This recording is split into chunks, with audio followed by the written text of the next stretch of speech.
Hello and welcome to Cartoonist Kayfabe. My name is Jim Rugg. I'm Ed Piscor. And I'm Tom Scholey. Going to look at Jack Kirby's Sky Masters newspaper comic strip from late 50s. But before we dive into Sky Masters, before we head to space, let's talk about Red Room. Let's keep it to the streets, man. Red Room Comics, murder on the dark web for fun and profit. Let's take a look at technology as being a catalyst for horror. Murder on the dark web for fun and profit. Like I said, man, every issue completely self-contained. If you see an issue, grab an issue, give it a read. If you read more than one issue, you start to see the tapestry that is the universe of Red Room. Comic is coming out on a monthly basis for the most part in 4-issue blasts, man, and then we'll gang them up, collect them, put them out there. It gives me a little time to draw the next batch, you know? Hit up my Patreon to read the free comic book day that we're looking through right here. Have it up there completely for free, or throw down $3 for the archive. You could read all the comics before they hit paper. They're up there, well over 100 pages worth of stuff. I have a link tree in the description below this video where you can get access to everything. Tom, where can people find more of your comics? Jack Kirby, you say? Here's Jack Kirby, The Epic Life of the King of Comics. Perfect timing for this episode. Yeah, learn about the story behind, Sky Masters of the Space Force. A lot of, skullduggery and misery behind the scenes in the making of this comic. And it's all here. This among other things. And then here's, another group of astronauts that Jack Kirby made a comic book about. It's Fantastic Four Grand Design, where I retell the entire myth of the Fantastic Four from start to finish. And there's even a reprint of Fantastic Four number 51, This Man, This Monster, in the back to top it all off. You can also check out my Patreon. Go to patreon.com, search Tom Scholey, and my YouTube channel, Total Recall Show. You can join me on patreon.com/JimRugg, where you can download my out-of-print zines and mini-comics. I have things like sketchbooks up there, like the Street Angel sketchbook that you can download, wrestling collections, ballpoint pen drawings. I also have things like my pencils, my original art, and scripts and layouts. Basically, the process by which I make Street Angel, Octobriana, and all the comics that I make. So if you like what we do here on Cartoonist Kayfabe, it's sort of like a focus on Jim Rugg comics version. Patreon.com/JimRugg. Sky Masters by Wood, Kirby Ears. Yeah, Wood, Kirby, and Wood. Yeah, not a law firm, but a bunch of talented cartoonists. I have 2 editions here. This is my copy from years ago, and this is a very nice edition. I bought this at Ides, and it was that thing of like I had my stack of books, and they're treating me like crap, like they tend to do, until they got to this one, and then completely different dudes were suddenly waiting on me. It's like I passed the test by bringing up some Jack Kirby. I already know. It must have been that Kenny guy. Because Yes. like when I was a little dude in that Image era, he treated me with such respect to see a little kid digging up, Commandy comics from under the stairs and stuff. That is a great cover, by the way. Like the big oversized image with the nice flat colors, like really cool and striking. Good looking edition. They around the time that this came out, they also did a full color of just the Sundays edition, and I guess I didn't jump fast enough or whatever. Man, that That's sounds amazing. So hard to get a hold of now. Man, it'd be great if they would reissue that. I didn't know that existed, and that sounds really, really strong. P.O. Box 3071. 3 copies. Mine PA 15120. Now, so like that copy that you had previously, that's like how I read this too, like years and years ago. And I have even a different version, which is like in issue format, like magazine format, 64 pages or something. Yeah, I have that one too. And so it's like a portion of this. And if you look at like how it's reduced on these pages, like when I first saw this comic, I thought it was like the most beautifully drawn comic I'd ever seen. Now, part of that is the extreme reduction in this volume. But again, even at normal size, Jack Kirby, inked by Wally Wood, is breathtaking. It's one of the great team-ups of penciler inker in comics history. Like, it really does shine. Looking through it this week, it just stood out. Like, look at this is amazing, right? All these early space race is what this comic is about. I love this where it's like the G-forces stretching his face. It's so funny because I feel like that's a face that you would see in 70s Kirby sci-fi. It's like, or it's like MODOK or Arnim Zola. Almost like it's figured out based on this, based on this space comic. Doing it for G-force effect, and then being like, oh yeah, that'd be a good looking character. Because Yeah. it does stand out. It's very striking. This is not too long before Fantastic Four. It's that, space race, space age, setting. Yeah, and I feel like this is where you see like the Wood's, Yeah. The influence double on lighting, yeah. the face lighting, the background, like all the tech instruments and stuff. There's a lot of Wood in this. Like one of the things he, of course, would do, and we've looked at Wood on this channel, is you recognize it's Wood, even if he's inking it or if it's, his studio that's putting this stuff out. You can see his imprint. And so whenever you combine that with somebody like a Kirby, I guess it could be oil and vinegar, or it could be magic. And, Yeah. And those guys really came together here. I think Wood had a very high respect for Kirby. So, based on the intros that I've read about this, he was very excited to work over Jack Kirby's pencils. I wonder if Kirby learned a couple things by seeing the ink application for his own future reference. Some squiggles and whatnot. Some How shadow. cool is that for a daily comic Yeah. strip? That's a great, that's a great strip. Really cool day.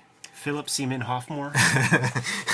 They I think it might be in that Greg Theakston book, but they talk about some of the process behind this, and the way it was explained to me was would just like ink, some of the outlines of the various figures here and then just erase everything else and then like rebuild all the lighting and all the, just redraw it from the ground up.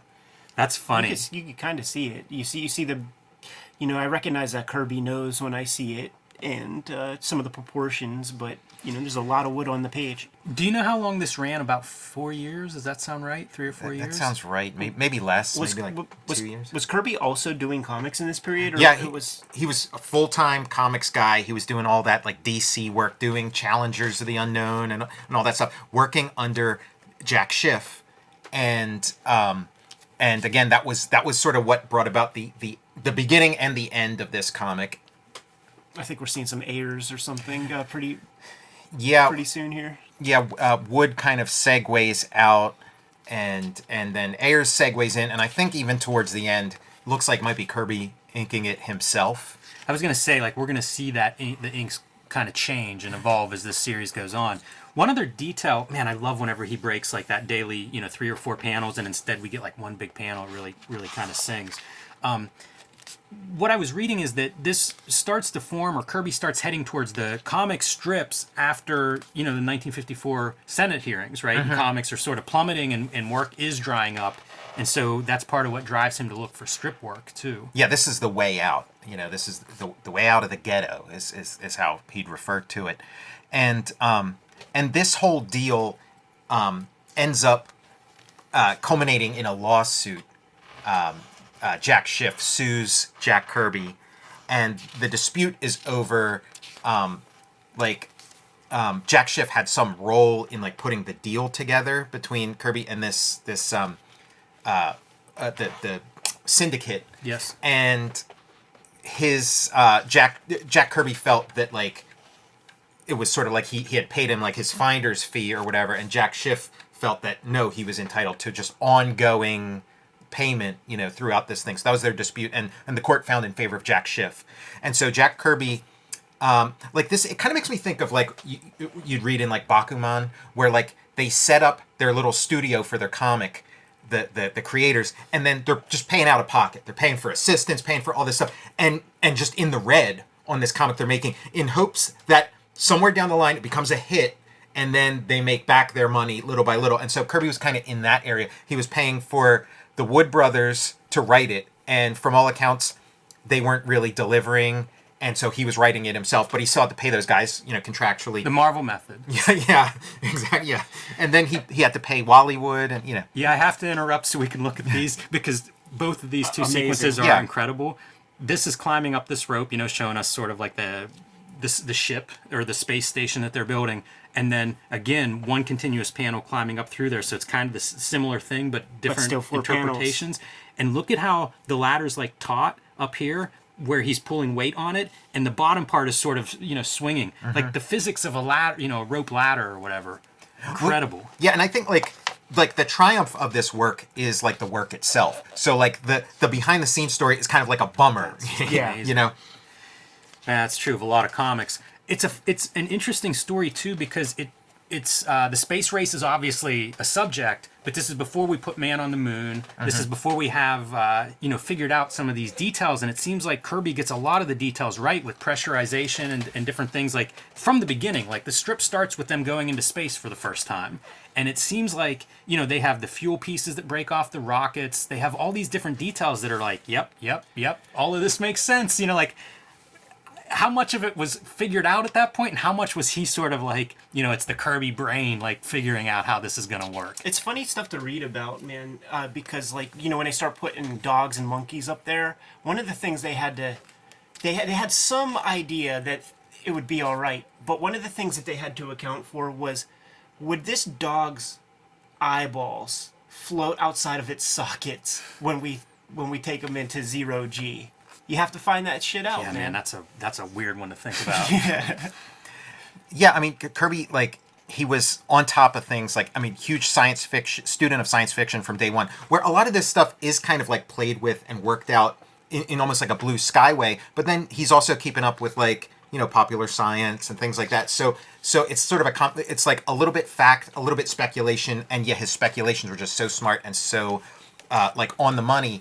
And to the point where, like, he was visited by the FBI saying, "What's the deal here? Where are you getting this stuff? Who's telling you this stuff? Who are you?" And sort of in that sort of 50s Cold War environment, it's like he showed up on their radar with this stuff. Check this out, like your Alex Raymond kind of cross-hatching and Nightingale stuff. lines. Yeah, it is. But you see, like the harsh stripes. blacks are in there. I think we're like out of Wally Wood territory or something here, man. Or they're reprinting from something else from the newspaper. The Wood signature, is this referring to the writers? That's Wood? the It'd be like confusing Kirby part. and Is Wood. it's like it's unclear whether it's like Because meaning this Wally inking Wood or- really feels not Wally Wood-esque. Some of the hatching and stuff looks like stuff that I don't think of Wally Wood as doing. Jaime said But that it feels like it fits in comics. Dick at this Ayers. time. Yeah, Dick Ayers is his favorite inker, so he would be able to tell us, man, like, oh yeah, it's clearly Dick Ayers. You guys are plebs. I mean, I feel like I'm still seeing Wood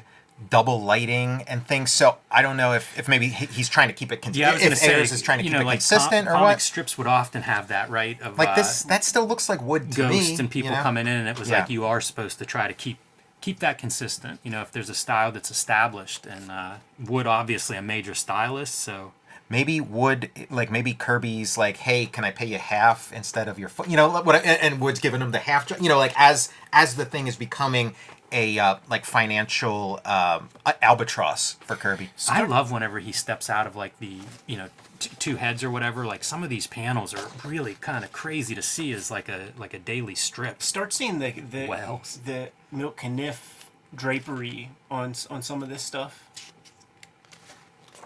And this was like a successful strip. Like it did run. It was popular. It did hit the right note. It's just like the deal that Kirby found himself mired in was just not. Couldn't overcome Wasn't making it. Yeah, too, wasn't too working. many mouths to feed Yeah. off of it. I think about 350 newspapers it ran in on average. Yeah, that sounds good That's to me. that's such a Kirby face. Yeah. Yeah, this feels like maybe we're heading into Ayers territory on that. It is funny to see kind of just there's a different feeling, than like Yeah. the ones those beginning strips where it's clearly Wood. Like these feel different. We're definitely in Ayers here. Yeah, this is Atlas Wood Comics. is gone. Yeah, at this point. Marvel Just from horror looking at it. story. Yeah, and this may be Kinda Kirby style. is back to doing all those DC books, and like his workload is back up and running. Well, so what happens along the course of this? At the beginning of this, he's got a pretty full workload at DC, but as it goes on, he starts the lawsuit with, or Jack Schiff sues him, and now he is blacklisted at DC. He is no longer receiving work at DC. So this is when he starts like, going full bore at Marvel. Like, hey Stan, got anything going on? Like this thing is falling apart. Like he said no to Jack Schiff, and now he's not getting any more DC work. Wow, I didn't even put that connection together. Like you start here and you're doing Challengers of the Unknown with Schiff, yeah. and then you end here and you're doing Fantastic Four at Marvel. Right. Wow, what a historical moment Yeah. in Kirby in comics Yeah, it's a for turning this strip point. to run. So this is just dailies. What this collection prints? Yeah, it's none of the Sundays. Yeah, that Theakston collection has the Sundays in it, and then it lists like the storylines that ran through everything, because the Sundays were a separate story. You know, some strips it was part of the regular story, and some it was separate. Sky Masters, it was a separate run of stories. It's almost like you're doing two comics at the time, you know, from a creative engine. Yeah, and we've heard some of the pluses and minuses of that, and so usually it's just less trouble if you just keep them separate. You can weave the two stories together, but you have to be like working like 3 weeks ahead here and like, you know, a couple weeks, you know, a week ahead in the other, you know. I loved, you know, like you figure out how to make these panels interesting. You know, bring something else in, bring in a diagram. Now, like when you start at the beginning of this volume, you have like, yeah, arguably some of the most beautiful art ever done in comics. As it goes on, yeah, we are in more standard, you know, Marvel Monster kind of style. And then at the very end, when Kirby's just like waiting for this thing to finish. Take it to that, man. Yeah, Let's see what that looks like. turns, it gets very depressing. Like the last, like Aristotle Onassis shows up in it and stuff. Like it gets like really, yeah, you think lot of of big heads. what Kirby draws and how fast we know he draws, and Yeah. you imagine like he must be able to do like 20 of these pages in a day or two. like, you know, we're starting to get towards it. Yeah, here's the Aristotle Onassis stand-in. And yeah, just it's like no backgrounds, you know, kind of, yeah, like an early Marvel comic. So in the Theakston introduction, they put out that Kirby goes to this direction out of necessity, needs work, and comic books were kind of dry, but didn't really like the daily strips. He felt they were very restrained. You know, like there was a lot he couldn't do. Is that consistent with what you found, Tom, in any research? Yeah. I mean, and that's like a pretty like firmly established thing about comic strips in general. But Kirby still wanted to do it because it was prestige. It was potentially money. It was more of an adult audience. Like he wanted this. Yes, there were the restrictions. Yes, he can't do double splashes and things like he's accustomed to. But all the pluses way make up for those creative minuses. I feel like we're going faster and faster. Yeah, like, this is really stripped down. I is where actually we kind got of like Kirby how Inc. this looks, Yeah. but it is rolling, man. But There's nothing extra on these pages. If this thing had worked out, I think Kirby would have been happy to be doing this sort of thing. Well, the that's rest the of his thing life. that I wonder about. Like, if he wasn't interested in comic strips, but the potential, you know, like how lucrative they could be Yes. and where they were at least in the first decade or two of his career. Like, it seems like this would be the thing to aspire to. Mm-hmm. And you know, with what he does, like, surely he could have been successful here. And like, why not? Why it surprises me that he didn't choose to like really go full on. I mean, and be he like, did. "This He is did. it." It's just the lawsuit took it out of him, and then when he lost the lawsuit, and so now he's never gonna make his money back because he's got to pay Schiff the rest of his life as long as he's doing this comic. He's Yeah, gonna have right. to pay Schiff a cut. He's just. It's like fuck this, and maybe it was still profitable to him, possibly. You know the it's soured. You know. This must be him inking himself. Right? Yes, I That's think he's amazing. inking himself as we get towards the end. And I mean, there is a charm in this like rough stuff. It's towards the kind end. of neat. Like if it's him inking himself, like how we hardly ever see that. So Yeah. it's kind of great to see that stuff too. And now this is nice. Some original art being reproduced. This looks like Some Wally newspaper would, stuff. right? I mean, that is some crisp stuff there. Super slick. See that artist edition. Yeah, seriously. Yeah, this is a neat fragment. I remember like getting hold of the Theakston book and being kind of surprised. It's very Yeah. different looking than what I was used to with Kirby and these big pages of action and stuff. It's a very different challenge, but it's great to see that. And now like thinking about it is like between that, you know, right before the Marvel Universe stuff, you know, and he turns his attention to that. That's a great historical time period. The stories are good, and you think about like some of the signatures of his like Marvel work is these like ongoing soap operas and stuff. So he's doing that there, where it's like this long run-on sentence, one thing bleeds into another. And you can also see a couple of the ingredients it's missing, like because it's, you know, pulled from the headlines or trying to be like it doesn't quite have like a little bit of the fantasy elements, a little bit of the trash that makes like his, you know, other stuff like a little more appealing. But it. You know, it's a pretty amazing package. Kayfabers, like, follow, subscribe to the YouTube channel, hit the bell. We'll notify you when new vids are available. Jimmy, what's out there? Join me on patreon.com/JimRugg, where you can download out-of-print zines and mini comics, including pencils, original art, script, all of the stuff that goes into how I make the comics I make. I have about a dozen of those downloads available now. That's at patreon.com/JimRugg. Sky Masters, read more about it in Jack Kirby, The Epic Life of the King of Comics, and check out what Sky Masters evolved into with Fantastic Four grand design. Red Room Comics in the Wild, every issue completely self-contained. Hit my link tree in the description below this video for access to physical copies of the comics through the Fantagraphics website, or go to my Patreon, read the free Comic Book Day comic on Patreon for free, or $3 will get you the archive for all the comics before they hit paper. Hit that link tree in the description below this video. Subscribe to the Cartoonist Kayfabe e-newsletter at the links below this video. You can also find Cartoonist Kayfabe t-shirts and merchandise at the links below this video. Jimmy, give them those marching orders, man. We're going to be on our way. Read more comics.